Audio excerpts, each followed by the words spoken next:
ಜಮ್ by ಏನ್ ಜಮ್ by ಬರೀ offers ಏನ ಹಂಟಿ ಯಾವಾಗ ಬನ್ನಿ ಬೈ, ನಮ್ ಫಾಲೋವರ್ ದೀಪಾವಳಿ ಇತ್ತಲ್ಲ ಸ್ವಲ್ಪ ಬಿಸಿ ಇದೆ, ರಶ್ ಇತ್ತು ಸ್ವಲ್ಪ, ಅದಕ್ಕೆ ಈಗ ಲಾಸ್ಟ್ ಹಂಟು ಆಗಸ್ಟ್ 15 ಮಾಡಿದೆ. ಈ ಹಂಟು ಬಂದ್ಬಿಟ್ಟು ನಮ್ ಕನಕ್ಕು ನಮ್ ಇನ್ಸ್ಟಾ ಫ್ಯಾಮಿಲಿಗೆ ಫಾಲೋವರ್ಸ್ಗೆ 5 ಗಿಫ್ಟ್ ನಮ್ ದಮ್ ಫ್ಯಾಷನ್ ಕಡೆಯಿಂದ ಫ್ರೀ ಇರ್ತದೆ. ನಮ್ ಐಡಿಗೆ ಯಾರು ಫಾಲೋ ಮಾಡಿರ್ತಾರೆ ಅವ್ರಿಗೆ ಫ್ರೀ ಇರ್ತದೆ 5 ಗಿಫ್ಟ್ ಅಬ್ಸರ್ವ್ ಮಾಡಬಹುದು. ಫಸ್ಟ್ ಗಿಫ್ಟ್ ಬಂದು ಒಂದ್ ಫಾರ್ಮಲ್ ಪ್ಯಾಂಟ್ ಇರ್ತದೆ, ಪ್ಲಸ್ ಒಂದ್ ಶರ್ಟ್ ಇರ್ತದೆ. ಸೆಕೆಂಡ್ ಗಿಫ್ಟ್ ಬಂದು ರಿವರ್ಸಬಲ್ ಜಾಕೆಟ್ ಇರ್ತದೆ, double side reversible jacket. Third ಬಂದ್ಬಿಟ್ಟು ಗುಡ್ಡೀಸ್ ಇರ್ತದೆ, ಎಲ್ಲ ಪ್ರೀಮಿಯಂ ಕ್ವಾಲಿಟಿನೇ. ಗಿಫ್ಟ್ ಕೊಟ್ರು ಈ ಜಮ್ ಫ್ಯಾಷನ್ ಲೋಕಲ್ ಕ್ವಾಲಿಟಿ ನಮ್ ಫಾಲೋವರ್ಸ್ ಕೊಡಲ್ಲ. ಎಲ್ಲ ಬ್ಯಾಕ್ ಪ್ರಿಂಟ್ ನೋಡಬಹುದು, ಎಲ್ಲ ಪ್ರೀಮಿಯಂ ಕ್ವಾಲಿಟಿ ಇರ್ತದೆ. ಫೋರ್ತ್ ಪ್ರೈಸ್ ಬಂದು ಕಾಟ್ ಸೆಟ್ ಇರ್ತದೆ, ನೋಡಬಹುದು ಫುಲ್ ಸೆಟ್ ಕಾಟ್ ಸೆಟ್ ಇರ್ತದೆ. ಫಿಫ್ತ್ ಪ್ರೈಸ್ ಬಂದು ಸ್ವೆಟ್ಟಿ ಶರ್ಟ್ ಇರ್ತದೆ, ಎಲ್ಲ ಪ್ರೀಮಿಯಂ ಕ್ವಾಲಿಟಿನೇ ಇರ್ತದೆ.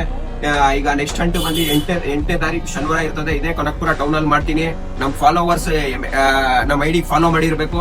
ಕಮೆಂಟ್ ಅಲ್ಲಿ ಯಾವ ಪ್ಲೇಸ್ ಅಂತ ಇರ್ತದೆ ಅದಕ್ಕೆ ಯಾರು ಜಾಸ್ತಿ ಲೈಕ್ ಮಾಡಿರ್ತಾರೆ ನೆಕ್ಸ್ಟ್ ಹಂಟ್ ಬಂದು ಅಲ್ಲಿ ಮಾಡ್ತೀವಿ. ಈ 5 ಗಿಫ್ಟ್ ಕೂಡ ನಮ್ ಬರೀ ನಮ್ ಫಾಲೋ ಗೋ ಇನ್ಸ್ಟಾ ಫ್ಯಾಮಿಲಿ ನಮ್ ಫಾಲೋವರ್ಸ್ ಗೋಲ್ಡನ್ ಫಾಲೋವರ್ಸ್ ಇರ್ತದೆ. ಇದೇ ತರ ನಮ್ಮ ಐಡಿಗೆ ಫಾಲೋ ಮಾಡಿ, ಈ ರೀಲ್ ನ ತುಂಬಾ ಶೇರ್ ಮಾಡಿ. ಇದೇ ತರ ಹಂಟ್ಗಳು ನೆಕ್ಸ್ಟ್ ತಿರ್ಗಾ ಮಾಡ್ತಾ ಇರ್ತೀವಿ. ಇದೇ ತರ ನಮ್ ಪ್ರೀತಿ ಸದಾ ಇದೇ ತರ ಇರ್ಲಿ. Thank you jam fashion Kanakapura.